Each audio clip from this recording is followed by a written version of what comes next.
Otro modo de representar la posición de un punto en AutoCAD es utilizando lo que se conoce como coordenadas polares absolutas.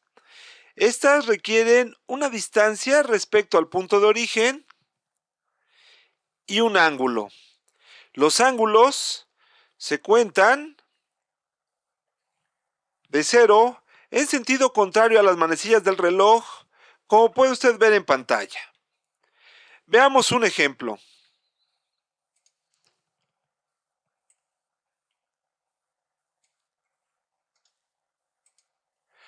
Observe la línea dibujada en este plano cartesiano. El primer punto tiene unas coordenadas polares con una distancia de 2 en un ángulo de 315 grados. El segundo punto tiene una distancia de 4 en un ángulo de 90 grados. La distancia de ambos puntos, decíamos, siempre es respecto al origen. Para comprobar que ambas coordenadas cumplen con esas características, veamos primero la distancia de cada punto. Para ello, voy a dibujar un círculo cuyo centro sea el punto de origen. Y en el primer caso, tenga un radio de 2.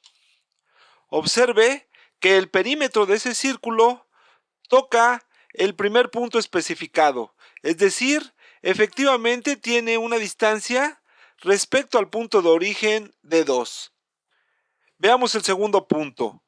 Voy a volver a dibujar otro círculo cuyo centro sea el punto de origen y tenga ahora un radio de 4, el cual de nueva cuenta toca ahora la distancia de la segunda coordenada. Los ángulos, veámoslos en este otro dibujo. Observe con atención. Decíamos que la distancia respecto al punto de origen de esta coordenada es de 2, lo cual corroboramos dibujando un círculo en donde puede verse que el radio respecto a este punto es de 2. Pero ahora, como hemos acotado el ángulo, observe que de aquí a este punto se conforma un ángulo de 315 grados. Por tanto, se corrobora el hecho de que este punto tiene una distancia de 2 en un ángulo de 315. En el caso del segundo punto es más sencillo. La distancia respecto al punto de origen es de 4, lo cual habíamos ya corroborado con el segundo círculo, pero también puede verse con la distancia sobre el eje Y. Como se trata de un ángulo de 90 grados, es más sencillo de ver. De este punto que tiene como ángulo igual a 0, a este punto tenemos, decíamos, un ángulo de 90 grados, con lo cual queda corroborada la coordenada del segundo punto de esta línea. Dibujemos una línea utilizando coordenadas polares. Para ello inicio el comando línea y observe que para indicar coordenadas polares utilizamos el siguiente formato.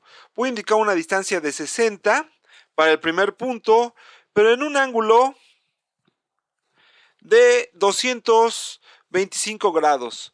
Observe que utilicé para indicar el ángulo el símbolo menor que, lo cual podemos ver en la ventana de línea de comandos, que he indicado una coordenada polar absoluta. Pero decíamos que vamos a indicar el segundo punto. Este va a tener una distancia de 80 unidades respecto al punto de origen, pero ahora en un ángulo de 45 grados. Con lo cual, la línea queda dibujada y otra vez voy a aplicar el comando zoom para ubicarla en pantalla.